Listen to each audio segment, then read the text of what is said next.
자, 계속 이어서 하겠습니다. 그 아까 문제 한번 풀어보세요. 문제 한번 펴보세요. 그 문제 방금 2번까지 푸셨죠?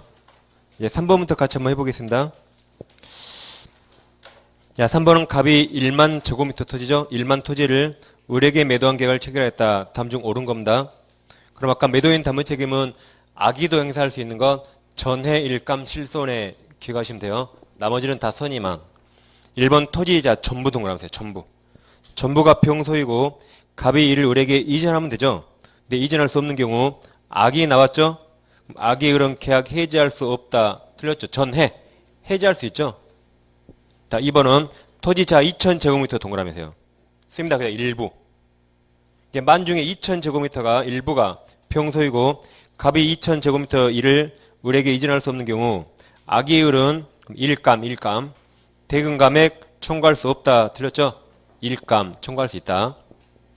3번 토지 2000제곱미터가 계약 당시 이미 포락으로 매실된 경우 그럼 동그라미 2번은 2000이 있었지만 타인 소유고 3번은 2000이 아예 없죠.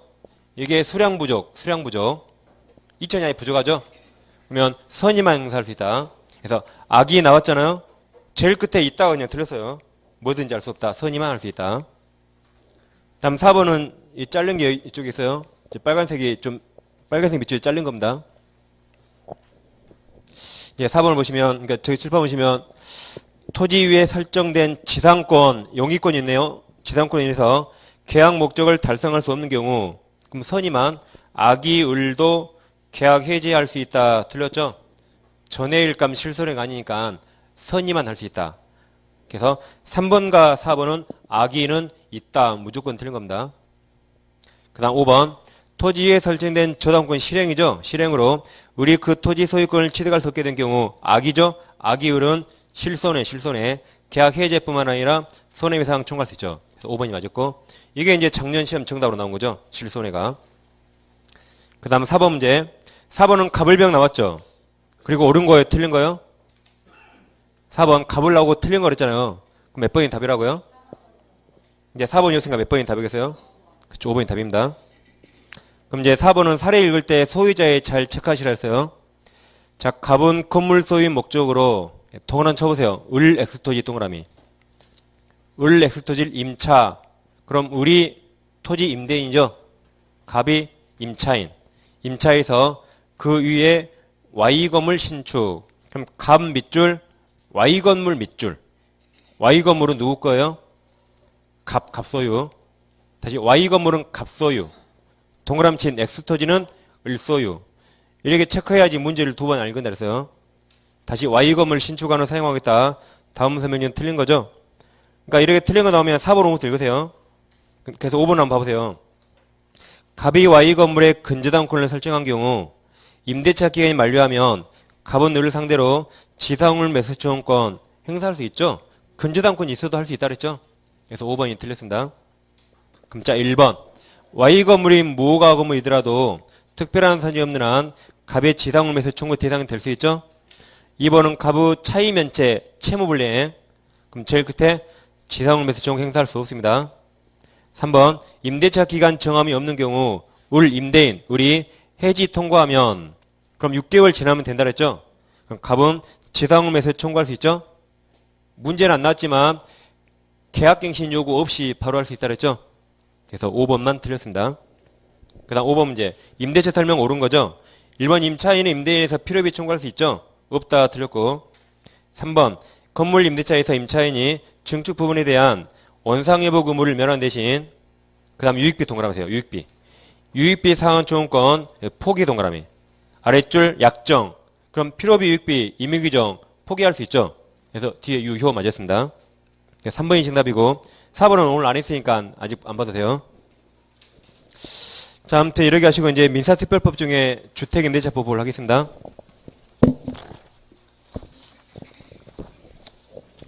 이제 우리가 민법 임대차를 하셨어요. 민법 임대차를 하셨고 그 다음에 이제 주택임대차법은 특별법이죠. 그러니까 이 법을 공부할 때는 주택만 생각하셔야 돼요. 무슨 토지 임대차나 건물 임대차 생각하시면 안 됩니다. 그럼 먼저 책을 보시면 제1조 목적은 한번 읽어보세요. 민법에 대한 특별법 그 말입니다. 다음 제2절 적용 범위에 제2조 있습니까? 오늘 512페이지예요. 512페이지. 자, 중간에 제2조 있어요. 2조가 두 줄이죠? 거기 일부가 나오는데 일부가 두 번 나와요. 서로 다른 말입니다. 자, 2조 적용 범위 보세요.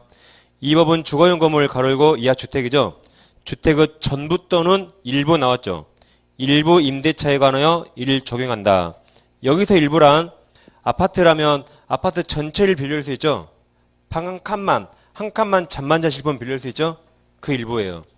단독주택 방 한 칸만 빌릴 수 있죠. 그 일부. 원룸 건물 한 칸, 투룸 같은 거. 그 다음 문장. 그 임차유의 때 일부가 또 나왔죠. 일부가 주거 외의 목적으로 사용되는 경우에도 같다. 그 말이 주임법 적용한다. 거기 일부란 이 말입니다. 1층 주택을 임차했어요. 1층 주택을 임차해서 주거 용도로 사용하는데 여기 앞에 초등학교가 있어요. 초등학교 앞에서 여기를 조금 개조해서 여기서 떡볶이나 뭐 오뎅 같은 거 팔아요. 초등학생한테. 그럼 여기는 지금 주거위로 사용하죠.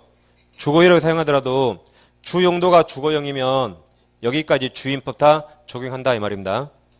반대로 지하 1층을 임대차했어요. 지하 1층을 다방을 합니다. 다방.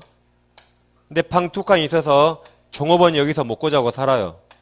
그럼 주거 용도로 사용하지만 주 용도가 영업용이면 주거용으로 사용해도 주임법 적용 안 되지만 주 용도가 주거용이라면 일부를 주거외로 사용해도 여기까지 주임법 다 적용됩니다. 주 용도를 보는 거예요. 그래서 일부가 서로 다른 말이니까 의미를 이해하시면 되겠고. 그래서 그 밑에 양가로 1번이 그런 말들이 나왔으니까 읽어보면 되겠습니다. 그 다음 하단에 양가로 2번. 주거용 건물 해당하는 여부는 임대차 목적물 공부가 공적 장부. 공적 장부상 표시만을 기준한 것이 아니라 그 실제 용도 동그라미 실제 용도. 실제 용도에 따라 정해진다. 그러니까 예를 들면 서울 뭐 강남에 오피스텔 하나 임차했어요. 제가 오피스텔 강남에 있는 거 301호를 임차했다. 그럼 오피스텔은 공적 장부가 일반 업무시설이죠. 그럼 제가 301호를 임차하면 저는 주택 임차입니까? 상가 임차입니까? 몰라요. 거기 가봤더니 제가 장사하려면 상가 임차인, 먹고 자고 살면 주택 임차인. 그게 실제 용도예요. 실제 용도. 거기서 뭐라는가 가봐야 돼요. 그 다음 페이지. 이제 03번이 있죠. 중간에 미등기 전세와 일시 사용을 위한 임대차가 있어요. 그럼 밑에 두 줄을 보시면 이 법은 등기하지 아니한 전세계약. 그럼 그 앞에 등기란 전세권 등기입니다. 전세권 등기 안 했대요. 그럼 다 임대차죠. 임대차 중에 월세가 없는 거 있잖아요. 그걸 보통 우리가 전세 그러죠. 그래서 전세권과 전세는 완전히 다른 말입니다. 전세권은 물권이고 전세는 임대차 채권이에요. 거기에 관해 적용한다 그랬고 그것을 채권적 전세 그래요. 그러니까 미등기 전세, 채권적 전세. 그냥 한마디로 임대차입니다. 전세권은 물권이에요. 다만 가로를 크게 쳐보세요. 일시 사용을 위한 임대차임이 명백한 경우 가로. 이때는 주임법 적용 안 돼요. 예를 들면 이틀 빌렸다. 친구 별장을. 그럼 주임법 적용 안 됩니다. 그 다음 이제 제3절 대항력이 나오는데 여기 보기 전에 530페이지를 먼저 볼게요. 거기 4절부터 보겠습니다. 자, 530페이지 제4절 임대차 존속기간이 있습니까? 그럼 아까 처음에 그 주임법은 최단기간 2년 있다 그래서요. 자, 그래서 제4조가 있습니까? 자, 4조 1항 기간을 정하지 아니하거나 2년 미만으로 정한 임대차는 그 기간을 몇 년으로 봅니까? 2년으로 본다. 다만 그리고 임차인 네모 치세요. 네모 딱 두 번 칠 거예요. 임차인만 2년 미만으로 정한 기간이 유효함을 주장할 수 있는 겁니다. 누구만 주장해요? 임차인만. 그래서 네모를 친 겁니다.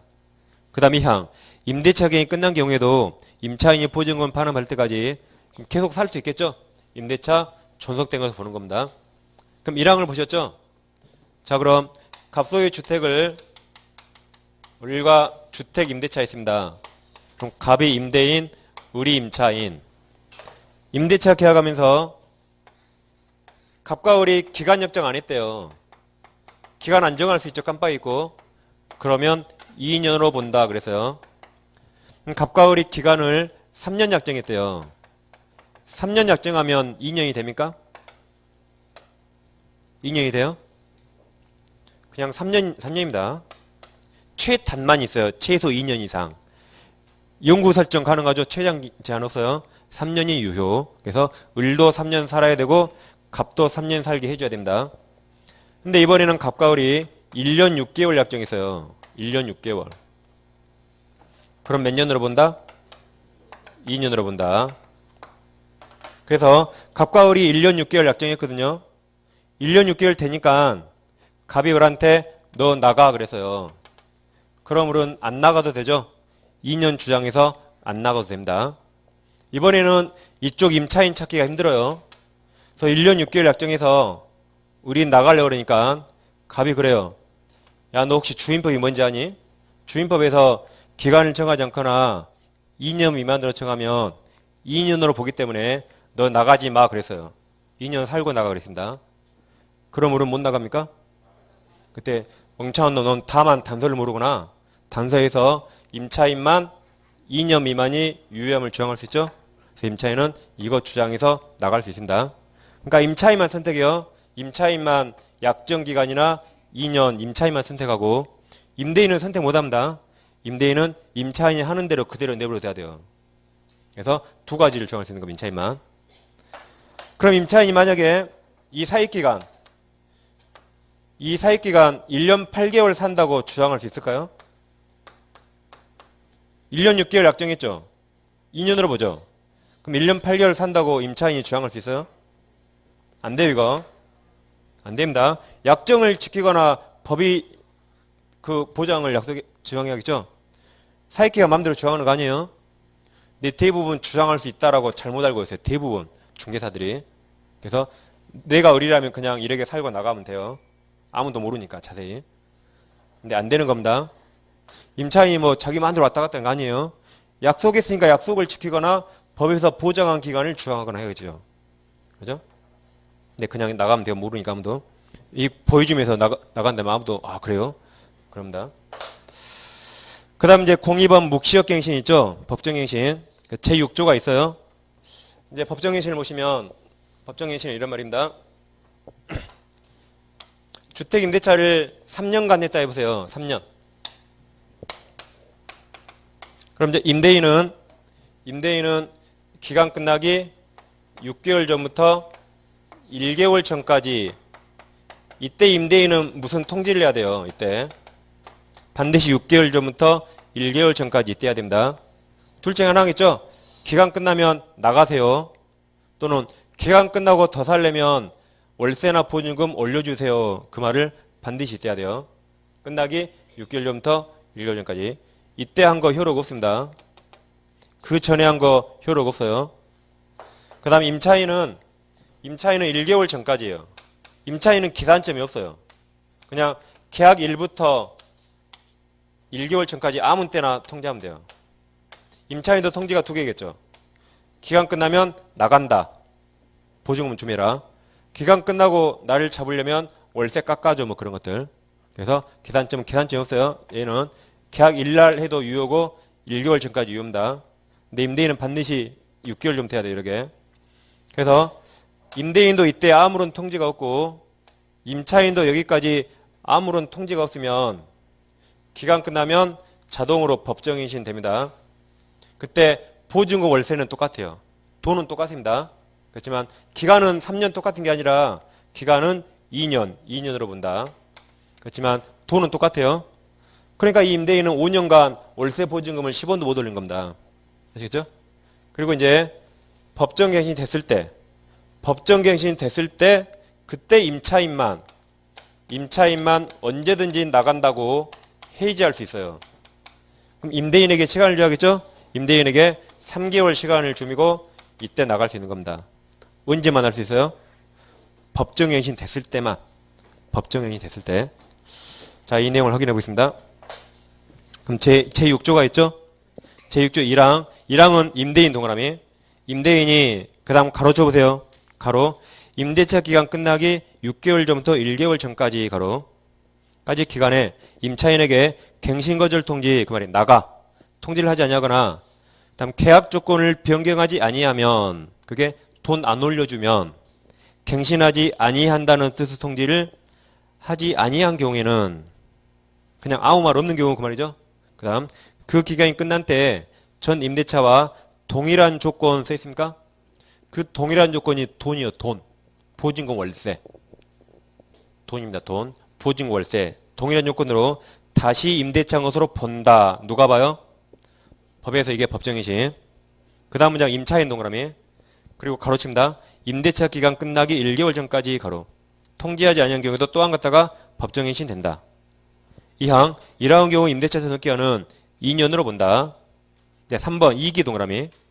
2기 차임액에 달하도록 연체하거나 그 밖에 임차인으로서 의무를 현재 위반한 임차인에 제1항 적용하지 않는다가 법정갱신 안 된다 그 말이에요. 그러니까 월세도 안 낸 사람 법정갱신 막 시켜주면 안 되겠죠. 월세는 잘 냈어야 돼요. 그럼 거기서 이기란 연속해서 이길까요? 연체 합계액 이길까요? 거기 이기란 연속해서 이겨요? 연체 합계액 이겨요? 네? 연속해서 이기라면 쫓겨나는 사람 없어요. 만약 월세가 100만 원이라면 연속해서 이기는 그럼 쫓겨나는 사람 없습니다. 이번 달 월세 주고 안 주고 주고 안 주고 주고 안 주면 연속 이익이 나온 적 없잖아요. 그러죠? 연체 합계액 이깁니다. 연체 합계액. 그래서 월세가 100이라면 임차인이 매달 월세를 50만 원씩만 줘요. 50만 원씩만. 그럼 매달 50만 원 연체죠? 그럼 이기니까 100만 원 될 때 4달째. 이게 이익이 된 겁니다. 합계액 이익이. 그때는 법정갱신 안 시킨다. 그러니까 여러분들이 임대 아파트 같은 게 있어요. 법정갱신 주장하면 통장을 찾아보세요. 월세 2달 밀린 적 있는가? 임차인이. 그러면 그냥 쫓아내면 돼요. 밀린 적 있으면. 그래 보는 겁니다. 그 다음 자 이제 양괄호 2번 법정갱신과 해지 써있죠? 제6조 2 있습니까? 자 1항 제6조 1항에 따라 계약이 갱신된 경우 그 말이 법정 갱신된 경우 그 말이죠. 다음 같은 조 2항에도 불구하고 임차인 네모 치세요. 임차인만 언제든지 임대인에게 계약 해지 통과할 수 있다. 2항은 몇 개월이에요? 3개월 동그라미. 3개월 지나면 그 효력이 발생합니다. 지금까지 규정은 잘 보셨고 이게 상인법으로 가보시면 자 상인법은 543페이지 543 거기가 상가건물 임대차 보호법 543페이지 중간에 03번 법정갱신이 있습니까? 그럼 양가로 1번을 보시면 일단 세 줄밖에 안 되죠? 주임법은 길었는데 잘 보세요. 그 상인법은 이 파란색이 없어요. 이거 상인법은 임차인 규정이 없습니다. 파란색이 없어요. 그러니까 세 줄밖에 안 됩니다. 자 거기 양가로 1번 임대인 동그라미. 임대인이 가로 쳐봅니다. 임대차 기간 만료되기 6개월 전부터 1개월 전까지 가로 사이에 임차인에 대해서 갱신거절 통지 또는 조건 변경에 대한 통지를 하지 아니한 경우에 그 기간이 만료된 때에 전 임대차와 동일한 조건 이것도 돈 보증 월세 동일한 조건 돈으로 다시 임대차 것으로 본다. 이게 법정갱신. 그리고 임차인이 없죠. 분명히 아까 주임법인 임차인도 동그라미 쳤는데 그래서 상인법인 이게 없어요. 여기 파란색 임차인 규정이 없습니다. 여기 노란색만 있죠. 그럽니까? 노란색만. 그 다음에 양괄호 3번 묵시 갱신된 경우 임대차 전환기간은 거긴 1년이에요. 1년. 여기는 1년이에요. 상인법 1년으로 본다. 다만 임차인 네모 임차인만 언제든지 임대인에게 해지 통과할 수 있고 몇 개월 지나면 돼요? 3개월. 그러니까 이건 똑같죠. 그렇죠? 그러니까 차이점이 파란색이었고 그 다음에 이게 1년 그것만 다르죠. 그래서 임차인 규정이 없어요. 법정갱신. 왜 없냐면 자 그럼 이러겠네요. 그럼 임대인이 이때 상가 임대인이 임차인한테 기간 끝나면 너 나가 그래서요. 다시 이때 임차인이 기간 끝나면 갱신 거절한다 나가 그래서요. 그럼 임차인 선택해요. 임차인 나가거나 나가기 싫으면 그 왼쪽 542페이지 하단에 노란색 02번 계약갱신 요구권 있습니까? 그 제목 옆에 크게 주임법 X 쓰세요. 그 계약갱신 요구가 주임법에 없어요. 그럼 거기 양가로 1번. 임대인은 가로 쳐보세요. 가로. 임차인이 임대차 기간 만료되기 6개월 전부터 1개월 전까지 사이에 계약갱신을 요구할 경우 가로. 가로 안에 누가 계약갱신 요구해요? 임차인. 언제 해야 돼요? 똑같아 여기 6개월 전부터 1개월 전까지. 그 다음 가로 닫고 정당한 사유 없이 거절하지 못한다. 누가 거절 못해요? 임대인이. 그러니까 법정갱신 임대인이 이때 나가 그러면 임차인 파란색 없죠? 대신 임차인은 이 기간 내에 못 나간다고 계약갱신 요구할 수 있어요. 못 나간다고. 그러면 임대인은 거절 못하니까 임차인이 이기는 겁니다. 그러니까 이건 주임법이 없어요. 대신 상임법에는 오른쪽 페이지 법정갱신에 임차인 규정이 없는 겁니다. 왜 없는지 알겠죠? 더 센 권리 줬거든요. 계약갱신 요구. 그래서 5년간 임차인은 그 자리에서 장사할 수 있어요. 5년간. 임대인은 못 주차하는 게 계약갱신 요구입니다. 그럼 좀 이따 다시 볼게요. 여기는. 그래서 다시 앞으로 오시면 다시 이제 530페이지 보셨죠? 그 기간은 당연히 덮으면 잊어버리겠죠? 반복해서 볼 수밖에 없어요. 그리고 이제 앞으로 갑니다. 이제 몇 페이지냐면 자 이제 513페이지. 이제 기간을 먼저 보고 왔어요. 오밍업으로. 이제 513페이지 제3절 대항력과 우선면제가 나오죠. 그래서 오늘 프린트 하나 드렸죠. 주임법의 임차인 권리 프린트. 문제 말고 그 프린트 봐보세요. 표. 지금부터 이제 세 가지 권리를 합니다. 임차인은 보증 대항력, 보증금 반환 조건권, 보증 우선 면제권, 소액 보증금, 최우선 면제권 세 가지가 있죠. 그 세 가지 권리를 하겠습니다.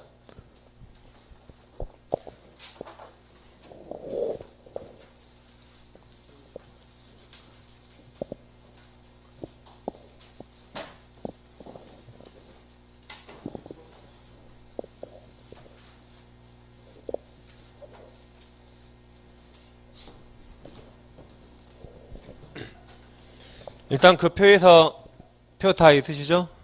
첫 번째 칸이 대항력이에요. 대항력. 그 아래에 나온 게 보증금 우선 면제권. 보증금 우선 면제권. 그럼 어제 우선 면제권은 어디에서만 나와요? 경매에서만. 어제 했어요. 다음은 소액 보증금 최우선 면제권. 세 가지가 있습니까? 이 셋 중에 이런 우선 면제 이런 건 다 경매에서만 나온다. 이런 말이 나왔다 그러면 아 경매 나왔구나 라고 생각하셔야 돼요. 경매. 근데 대항력이란 매매든 경매든 상속이든 증여든 소유자만 바뀌면 나와요. 다시 대항력은 매매, 경매, 증여, 상속, 기타 등등 소유자만 바뀌면 나오고 이건 어디서만 나와요? 경매에서만. 경매. 그럼 대항력이 이런 거 있죠? 수업 시에 있습니다. 자, 예를 들면 갑소유 X부동산 있어요. 이걸 우리가 전세권 설정계약 있다. 전세권 설정계약. 계약기간 2년에 우리 갑한테 전세금 3억을 지급했어요. 그리고 우리 전세권 등기하면 우리 전세권 취득했죠? 그래서 우리 X를 직접 점유하는데 아직 2년이 1년밖에 안 됐어요. 1년. 1년밖에 안 됐는데 갑이 팔았습니다. 팔아서 병이 등기하면 소유권 취득하죠? 병이 소유권 취득해서 두 번째로. 병이 이제 소유자니까 너한테 나가 그랬어요. 너한테 나가. 그러면 나가야 됩니까? 안 나가도 됩니까? 안 나가도 되죠? 우리는 이 계약 누구랑 맺었어요? 각각 맺고 병과 맺지 않았지만 물권은 대항력이 있어요. 대항력. 그래서 전세권이 먼저 상립했고 이게 시간적 늦었죠? 그러면 갑과 맺은 계약 내용 누구한테나 주장할 수 있습니다. 그래서 병이 나가 그러면 2년간 못 나갈 수 있어요. 나갈 때 전세금 누구한테 받아요? 병한테만, 병한테. 갑한테 받는 거 아니에요. 2주 전에 있습니다. 2주 전. 그죠? 그래서 우리 대항력 있다 그 말은 매매계약에서 양수인이 양도인 지위를 승계한다 같은 말이에요. 다시 우리 대항력 있다 그 말은 양수인이 양도인 지위를 승계한다 같은 말입니다. 그러니까 그냥 여기다가 병을 써버리면 돼요. 그냥 마치 을과 병이 계약 맺은 것처럼 병이 똑같이 책임지는 게 대항력 있다 같은 말이 양수인이 양도인 지위를 승계한다 같은 말이고, 얘가 대항력이 없다면 양수인은 양도인 지위를 승계하지 않습니다. 대항력 의미를 잘 하셔야 돼요. 그래서 대항력이 있기 때문에 갑이 전세금 반환 의무가 있는 게 아니죠. 병이 3억을 내주는 거예요. 그럼 이게 시가가 5억짜리라면 병이 얼마에 사야 돼요? 2억 이하로 사야겠죠. 그럼 내 돈으로 을 3억 내줘야 되니까 이게 대항력이 있다 했고, 반면 이제 똑같은 부동산을 을과 임대차 계약했어요. 임대차 계약. 계약기간 2년에 보증금 3억을 지급했대요. 그럼 을은 임차권이라는 채권을 취득해요. 채권. 근데 2년 안 됐는데 또 팔렸어요. 팔려서 병이 등기하면 소유권 취득했죠. 병이 을한테 나가 그랬어요. 을 나가요 안 나가요? 나가야 됩니다. 원칙 나가야 돼요. 임차권 채권이라 대항력 있었어요? 없으니까 이거 갑한테만 주장할 수 있고 제3자한테 주장 못합니다. 대항력 없으니까. 근데 채권보다 물권이 더 세니까 물권이 나가 그러면 을은 나가야 돼요. 나가야 됩니다. 2년 못 산 것은 갑한테 손해배상 청구받고 나가요. 보증금 누구한테 받아요? 갑한테 받아요. 갑한테. 그러니까 이게 시가가 5억짜리라면 병은 얼마에 사요? 5억에 사면서 나는 이렇게 생각해요. 을은 갑이 3억 내줘서 알아서 내보내겠지라고 생각하고 5억짜리 5억에 사는 겁니다. 그래서 원래 대항력 없어요. 원래. 근데 이 임차권은 채권이지만 이게 예외적으로 대항력을 취득할 수 있어요. 예외적으로. 그래서 아까 오전에 민법 621조 임차권 등기하면 그때부터 대항력 생긴다 그랬죠? 그때 예외적으로 대항력이 생기는 겁니다. 예외적. 그 다음 이 X가 주택이라면 이 등기해도 되거든요. 괜히 돈 드니까 등기할 필요 없이 우리 주택이라면 주임법에서 우리 주택 인도받고 즉 우리 이사하는 겁니다. 그리고 자기 앞으로 전입신고 주민으로 가면 다음날 0시부터 대항력이 생겨요. 다음 이 X가 상가했다면 갑과 을은 상가임 되셨죠? 그러면 이 등기도 돼요. 상인법에서 상가 인도받고 여기는 사업자 등록 신청하면 다음날 0시부터 대항력이 생깁니다. 그래서 우리 셋 중에 하나로 예외적으로 대항력을 취득한 다음에 병이 소유권 취득하면 시간적으로 이게 빨랐죠? 그때 갑과 맺은 계약 내용 병한테 대항할 수 있는 겁니다. 그러니까 그때는 이제 나갈 때 을은 누구한테 보증금 받아요? 병한테. 그래서 양수인은 임대인 지위를 승계한다 그 말입니다. 그래서 이게 24의 정답, 이게 25의 정답 그래 나왔어요. 나란히. 대항력을 똑같이 모르는 겁니다. 대항력. 그러니까 대항력 있다는 학교 간 사람도 잘 알아요. 대항력 있다. 뭐 이건 잘 알아요. 줄줄 합니다. 저보다 더 잘 알아요. 이렇게 하면 대항력 있다라고. 근데 대항력이 무슨 말인데 물으면 그 다음부터 입 다물어요. 그냥 대항할 수 있다고 그래요. 대항력이 뭔지 모릅니다. 대항력이 뭐예요? 앞사람과 맺은 계약 내용 제3자한테 주장할 수 있다. 이게 대항력입니다. 그 말은 양수인이 양도인 지위를 승계한다 그 말이에요. 그래서 그 대항력 의의를 읽어보시면 돼요. 그래서 프린트. 그러니까 소유자만 바뀌면 나오는 겁니다. 그 아래 칸 보증금 우선 면제권 있죠? 그 의의 보세요. 경락대금이에요. 경매에서만. 경락대금 중 보증금에 대해서 가로 열고 나보다 선순위 받고 남은 거 있어야 되죠? 그럴 때 가로 닫고 후순위자보다 우선해서 변제받는 권리. 우선 면제권. 그러니까 대항력과 우선 면제는 구별하셔야 돼요. 대항력은 물권은 원래 있고 채권은 원래 없죠. 근데 우선 면제권은 물권이 있습니까? 우선 면제권 물권이라 있어요? 그거 아니었죠. 법에 써 있어야 있어요. 법에 써 있어야지. 전세권은 민법 상조에 써 있어요. 우선 면제 있다라고. 저당권은 356조에 써 있어요. 우선 면제권 있다라고. 유치권 안 써 있어요. 그러니까 유치권은 우선 면제 없다 그래서요. 오늘 오전에 임대차 공부할 때 우선 면제 안 나왔어요. 그러니까 민법 임대차는 우선 면제가 없습니다. 우선 면제는 임대차에서 여기 주임법과 상임법에만 있어요. 법에 써 있으니까. 그래서 우선 면제권은 물권이라 있고 채권이라 없다 그런 거 아닙니다. 법에 써 있으면 있고 안 써 있으면 없어요. 그러니까 법을 다 읽어봐야 돼요. 그런 말이 있는가. 근데 주임법은 써 있어요. 그래서 그게 보증금 우선 면제권입니다. 마지막 하는 소액보증금 최우선 면제가 있죠. 이건 보증금이 너무 작으면 그 임차인에게는 보증금 중에 일정액만 제일 먼저 주는 겁니다. 그래서 의의 보시면 경락대금 중 보증금이 아니라 보증금 중 일정액에 대해서 그 다음 잘 보세요. 다른 담보물권자보다 우선이에요? 최우선이에요? 우선하여입니다. 우선하여 변제받을 수 있는 권리. 근데 우선 앞에 다른 담보권자보다 우선 이게 결국 최우선이에요. 예를 들면 선순위 저당권자가 우선 그 말입니다. 임차인보다 선순위 저당권보다 우선 그 말이에요. 그러니까 최우선이에요. 그 말이.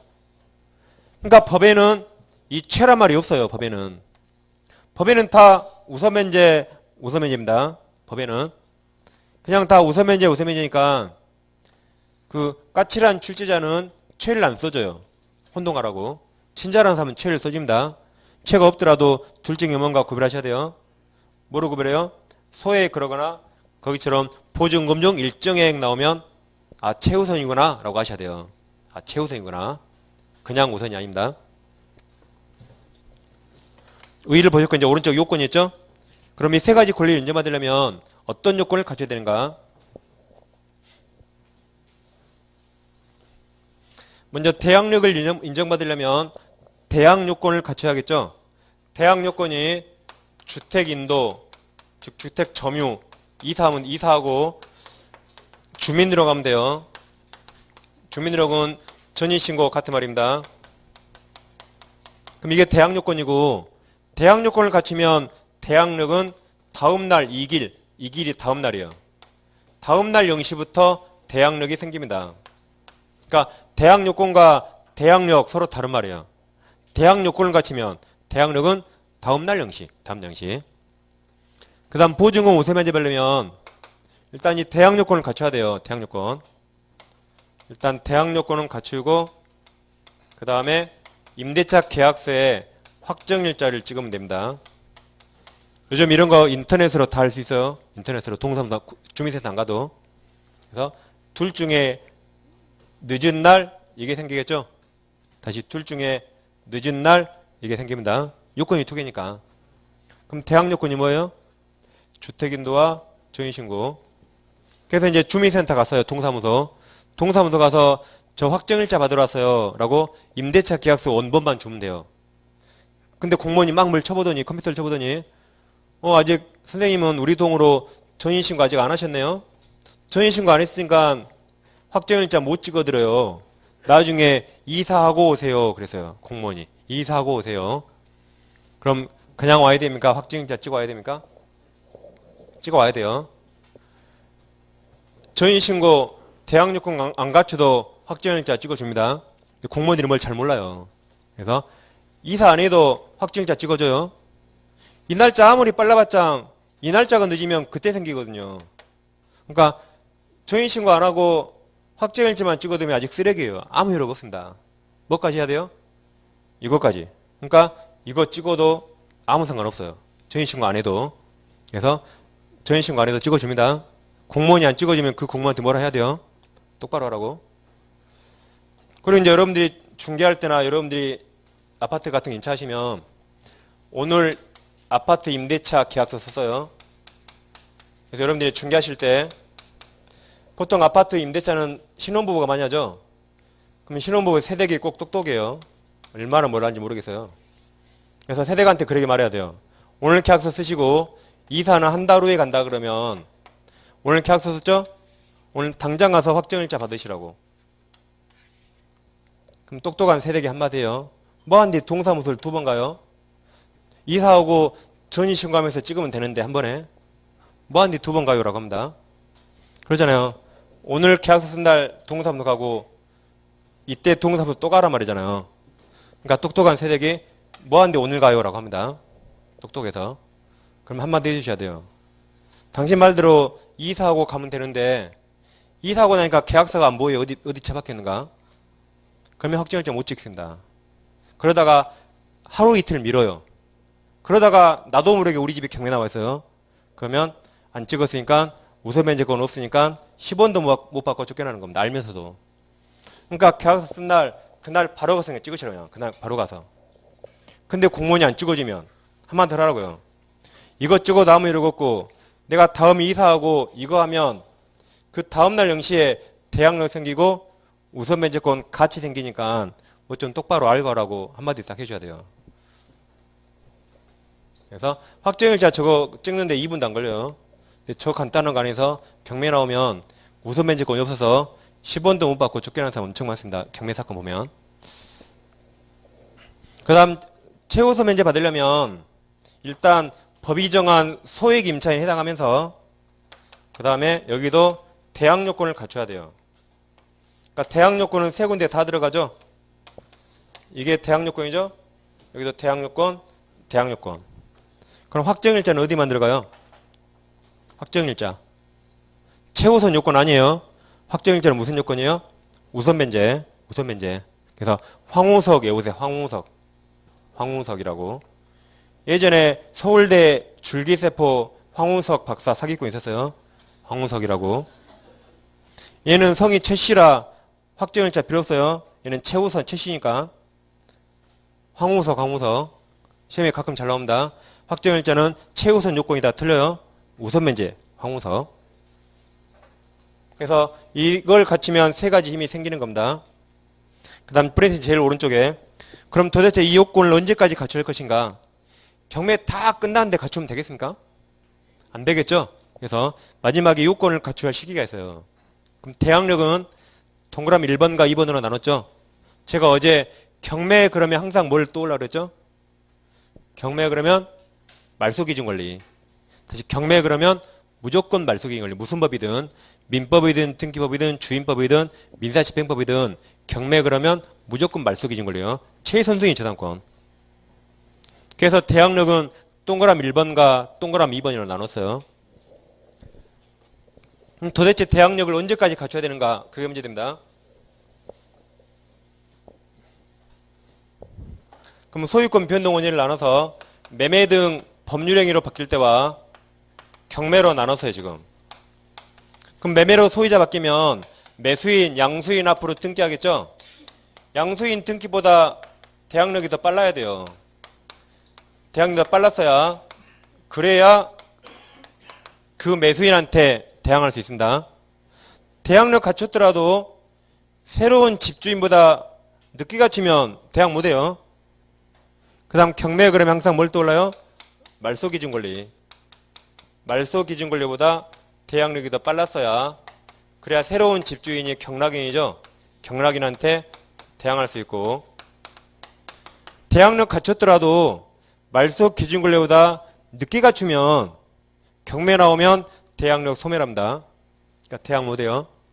그래서 말소기준권리 그러면 중개사 시간에 잘 하겠지만 일단은 그 부동산의 최선순위 저당권, 최선순위 저당 근저당권, 압류가 압류, 담보가 등결인데 민법 항상 이것만 나오니까 그래서 최선순위 저당권보다 대항이 빨랐어야 그래야 경락인한테 대항할 수 있고 이거 갖췄더라도 1순위 저당권 밑에 있으면 다 소멸됐죠. 그 자리를 어제 제3취득자 그래서요. 불쌍한 사람들, 불쌍한 사람. 제가 그런다 그랬죠. 제가 저당권 아래 임차권자예요. 제가 자신 이렇게 살고 있어요. 저당권 아래 임차권자. 경매 나오면 나는 무조건 임차권 소멸되니까 짐 싸고 나가요. 저는. 그래서 저는 집에 가서 매일 기도해요. 제 임대차 기간 끝날 때까지 우리 집에 경매가 안 나오기를 기도하고 있어요. 저는. 경매 나오면 나가야 되니까 대항이 있더라도 날마다 기도해요. 저는. 그럼 자 갑소유 부동산 있는데 우리가 임대차 계약했어요. 계약기한 2년에 보증금 3억을 지급했습니다. 근데 이 부동산에 저당권이 있었어요. 먼저.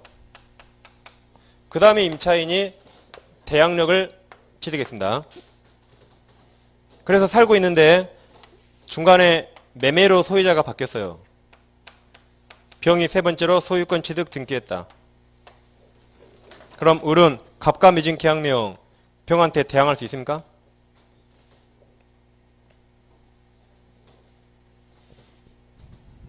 저당권을 볼 게 아니라 소유권 변동 원인을 먼저 보세요.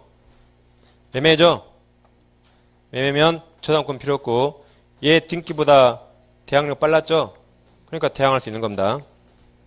그죠? 매매는 매수인 등기보다 더 빨랐어야 돼요. 저당권 볼 게 아니라. 그러죠? 대항할 수 있어요? 근데 이번에는 경매로 바뀌었대요. 병이 경락인이다. 그럼 이제 대항 못하죠. 대항력이 저당권 아래에 있으니까 그때는 대항 못하고 병이 나가면 을은 쫓겨나는 겁니다. 아시겠죠? 그러니까 경매 그러면 경매가 말소기준 권리. 매매는 매수인 등기보다 더 빨랐으면 돼요. 저당권은 크게 상관없습니다. 그러게 그 1번과 2번 그려보시면 돼요. 그 다음 그 아래 칸이 보증금 우소면제권은 뭐 날짜가 많이 있죠? 자, 주택임차인이 두 가지를 갖추면 대항력, 아니, 우선면제권 발생하죠? 우선면제권. 그럼 저당권도 우선면제권이죠? 이 부동산에 저당권자가 있다 해보세요. 그럼 얘도 우선면제권 있고, 주택임차인도 우선면제권 있죠? 그럼 누가 날짜가 빠른가 봐야겠죠? 날짜 빠른 사람이 먼저 받으니까. 개체 거기 날짜를 얘를 써놨어요. 자, 여기에 3월 2일, 3월 2일, 3월 2일 돼 있대요. 그러면 저당권은 그날 효력 발생해요. 확정일자도 그날 효력 발생해요. 대항력권은 다음날 영시. 다음날 영시.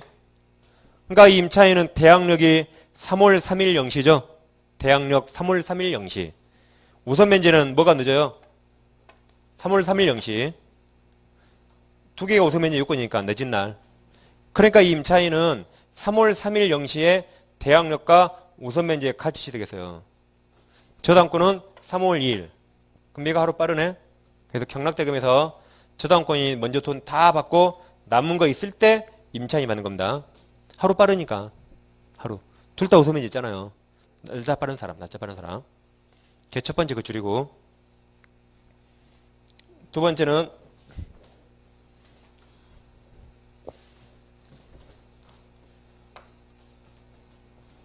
이제 이렇게 되어 있습니다. 그러면 대항력 언제 생겨요? 3월 4일 영시. 3월 4일 영시. 우선면제는 뭐가 늦어요? 이거.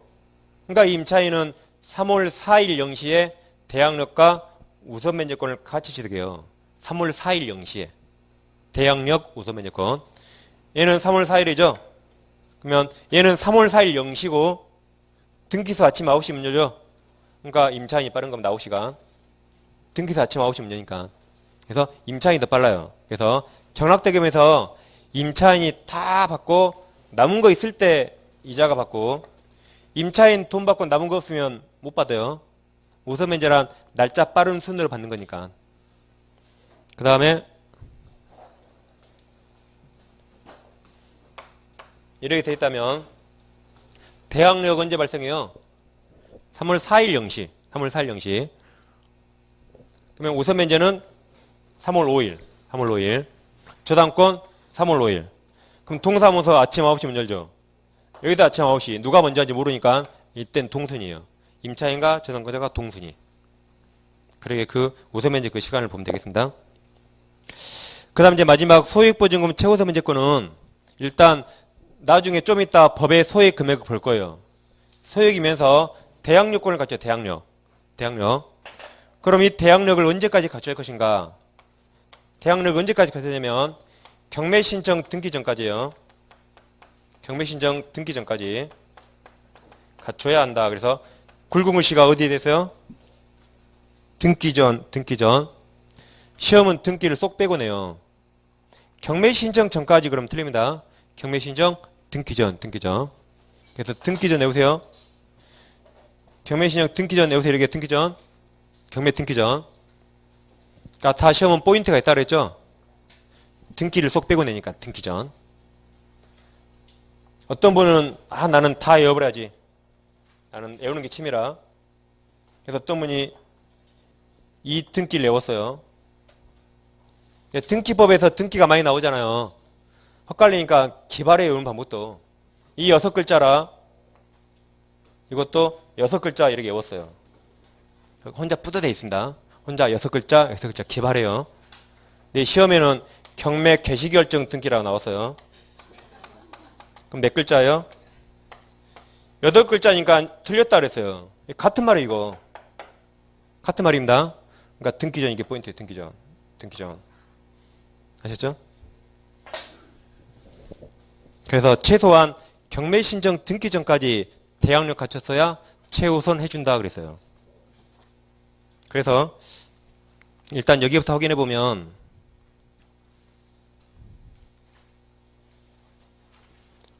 자, 527페이지 먼저 펴보세요. 527페이지. 일단 여기만 좀 확인해 볼게요, 책에서.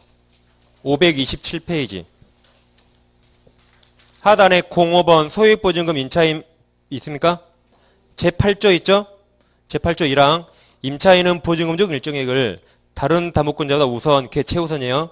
우선하여 변제받을 권리가 있다. 이 경우 임차인은 주택에 대한 경매신청 등기 전이죠? 등기 전 동그라미.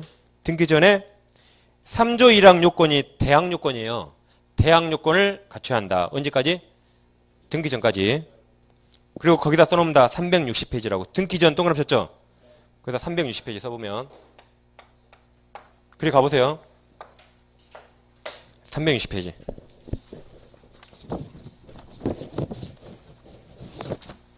거기 가면 또 등기 전이 있어요. 360페이지. 가셨습니까? 360페이지. 반가로 2번은 경매 개시 후 동그라미 쳐있죠? 그리고 동그라미 1번에 강제경매 개시결 기입등기 밑에 이후 돼 있죠? 그때는 경락인에게 유치권 대항할 수 없다고 돼 있고, 반가로 3번은 경매 개시 전이죠? 이게 경매 등기 전에 유치권 취득해야지 경락인한테 대항할 수 있다 그래서요. 그때 할 때 이거 한번 했어요, 이거. 이걸 제가. 그때. 그러니까 거기에 페이지 써 있잖아요. 써 있죠? 몇 페이지에 써 있어요?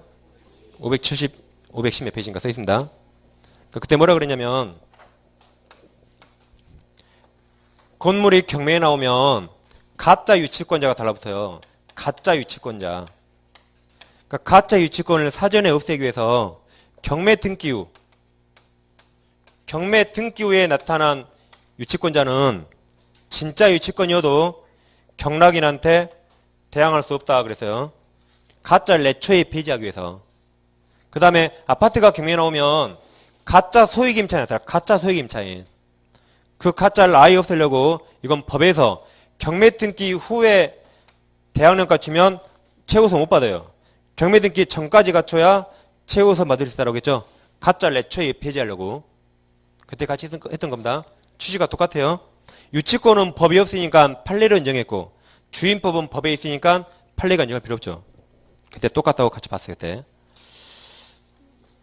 아직도 뭐가 똑같은지 모르는 것 같은데. 똑같습니다. 똑같아요. 다시 이제 표로 오시면, 이제 표를 하셨죠? 그럼 표 뒷면에 사례가 있어요. 사례 1번, 2번. 그 사례까지 정확히 하면 경매 권리 분석까지 다 끝나는 겁니다, 그게.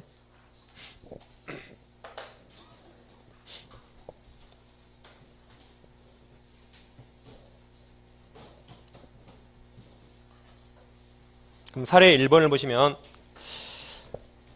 자, 사례 1번은 의리 경락받은 갑주택 권리관계가 다음 같아요. 그러니까 갑주택이 있으면 의리 경락받은 거죠. 그럼 이 갑주택 권리관계가 처음에 근저당권이 있죠. 근저당권 A가 4월 1일자 근저당 등기. 그 다음 두 번째 주택임차인 B가 있네요. 임차인 B가 가로 열고 대항력은 5월 2일 0시 갖췄죠? 대항력은 5월 2일 0시에 대항력 갖췄는데 확정일자는 뭔지 몰라서 안 찍었습니다. 그러니까 이 대항력은 자기도 모르게 갖춰요. 다 이사하고 보통 주소 옮기니까. 근데 이건 모르면 못 갖추는 겁니다. 그러겠죠? 그래서 확정일자 안 찍었어요. 그 다음 세 번째로 또 저당권 C가 들어왔죠. 6월 1일 날. 다음 네 번째로 인제 이 B가 확정일자 뭔지 알았어요. 여기가. 그래서 네 번째로 B가 7월 1일 날 확정일자 찍었습니다. 그러니까 얘는 7월 1일 날 우선 변제권이 생겼어요. 7월 1일 날. 그랬죠? 둘 중에 늦게 갖춘 날 우선 변제권. 이 상태로 경매가 나와서 을이 경락받았죠? 을. 그럼 B는 갑과 임대차 계약했겠죠? B는 갑과 임대차 했겠죠? 계약계약 2년에 보증금 3억을 줬대요.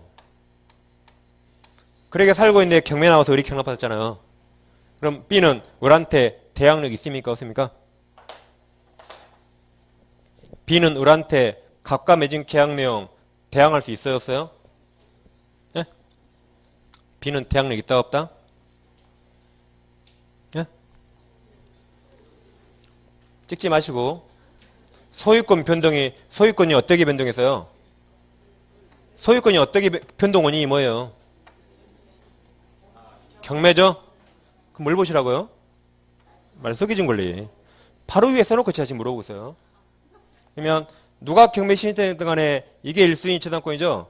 그럼 그 밑에 그냥 다 지워줘 이렇게. 대항이 있다가 소멸합니다. 그러니까 대항 못하는 겁니다. B는 을한테 이거 대항 못해요. 우리 나가 그러면 나가야 돼요. 3억 누구한테 받아요? 갑한테. 갑 돈 있어도 없어요. 있어도 안 주겠죠. 내 집 경매 나오는데. 그래서 을한테 대항 못합니다. 경매가 나오면 대항이 있다가 소멸해요. 매매로 받겠다면 대항할 수 있지만, 그러니까 경매 그러면 무조건 말소기준 권리. 대항이 없어요. 이런 자를 어제 제3취득자 그랬잖아요. 제3취득자. 저당 부동산 뒤에 용의권 취득한 사람, 용의권. 제3취득자 불쌍한 사람. 그래서 대항력 없습니다. 불쌍해요. 그러니까 제가 경매가 안 나오기만 지금 기도하면 산다니까요. 경매 나오면 제가 불쌍한 놈이 되니까. 그래서 대항력 없습니다. 그럼 이제 우리은행 경락대금으로 얘들이 이제 돈을 받는 거예요. 갑에 대한 채권자들이. 그게 우선 변제. 그럼 우선 변제 누가 제일 빨랐어요? A. 그래서 A가 먼저 받아요. 그 다음 B, C는 누가 빨라요? C가 빨랐어요. B는 이때 취득했으니까. 그래서 C가 먼저 받아요. C가 경락대금을. 그리고 남은 거 있으면 B가 받죠. B. B가 순서가 제일 늦어서 보증금 3억 중에 1억을 못 받았대요. 그럼 1억 달라고 경락인 을한테 주장할 수 있습니까? 없어요. 그게 대항력 없다. 을한테는 어떠한 주장도 못합니다. 못 받은 채로 나가야 돼요. 누구한테 받아요? 갑한테. 갑이 채무자니까. 그래서 그러게 사례 1번을 그렇게 보시면 돼요. 그러니까 여기서 이제 아무튼 B는 대항력 없죠? 근데 이 사건에서 B가 대항력을 취득할 방법이 하나 있어요. 대항력 취득할 방법. 어제 했습니다. 어떻게 하면 될까요? 그렇죠. 누가 근저당권 제3취득자 대입변제. B가 생각할 때 이 채권이 만약에 1,000만 원밖에 안 돼요. 2,000만 원밖에. 그냥 내 돈을 그냥 갚아버려요. 그러면 이게 없어지죠? 어제 제3취득자 대입변제. 이게 없어지면 말소기준 권리가 이거로 바뀌거든요. 그럼 대항이 뭡니까? 좋죠. 그러니까 이제 대항이 생기는 겁니다. B가 선택할 일이에요. 이게 어제 했던 제3취득자 대입변제예요. 어제 한 게 뭔지를 알아야 지금 오늘 한 게 뭔지 알겠죠 지금? 그죠? 계속 어제 하니까 답답해 죽겠죠 지금? 그게 사례 1번입니다. 그렇게 보시면 되고. 이제 사례 2번을 보시면 을이 경락받은 갑주택 권리관계가 있죠?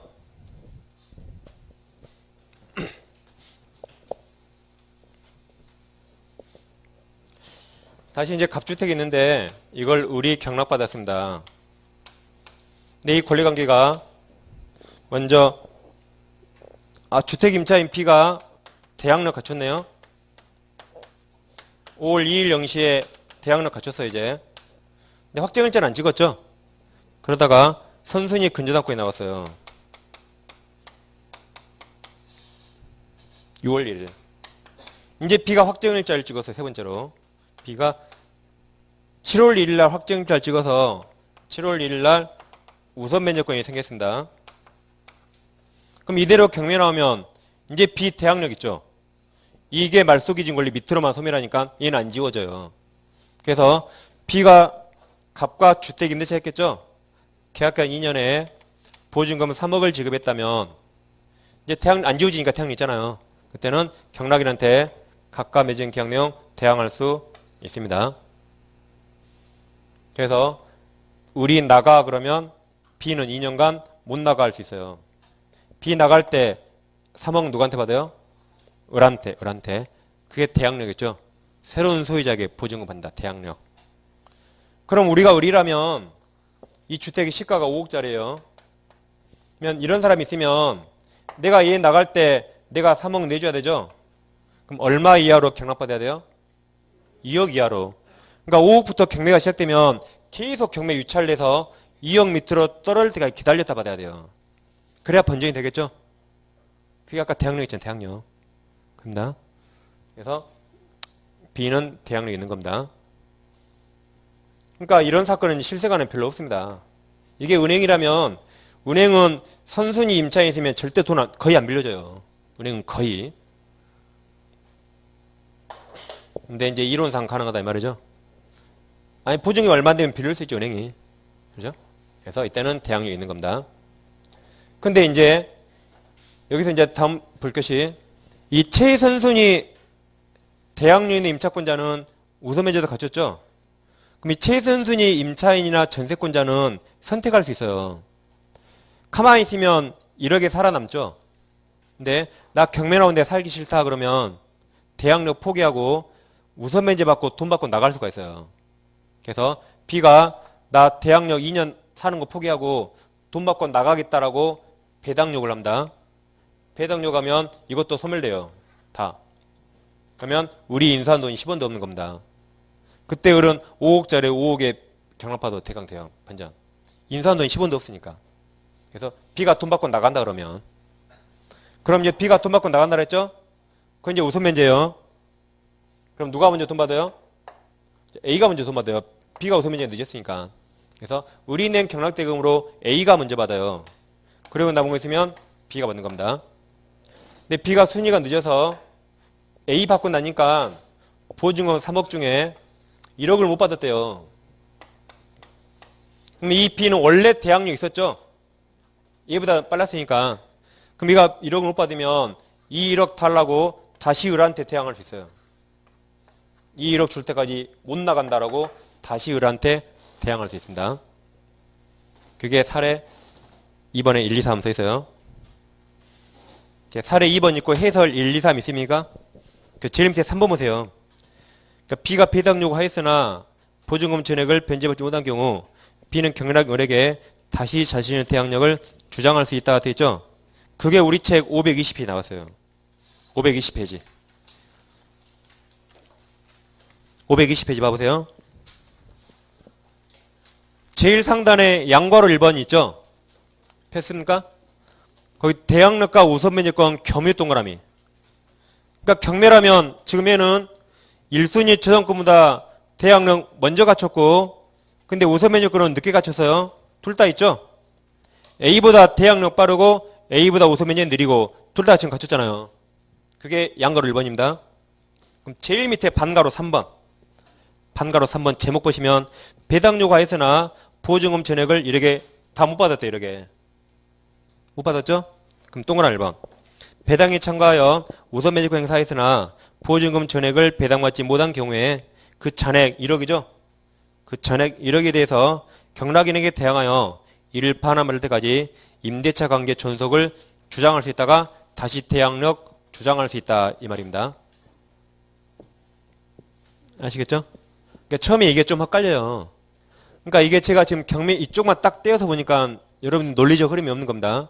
논리적 흐름은 중개사법에서 경매절 수 공부할 때 그때 논리적 흐름이 생겨요. 저는 그냥 여기만 딱 떼어서 보니까 좀 여러분들이 도대체 경매 절차에서 여기가 어딘가 좀 모를 수가 있어요. 근데 경매를 제가 해드릴 시간이 없어요. 민법심이 안 나오니까. 경매는 중개 실무에서 절차를 공부할 겁니다. 그때 하시고 이제 거기서 대항력 우선면제 말소 기준이 나와요. 그때 같이 보셔야 돼요. 그래서 이제 일단 이 프린트를 했어요. 이제 프린트 했으니까 이제 책에서 확인해 보겠습니다. 그래서 10분 쉬가지고 이제 책을 확인하겠습니다.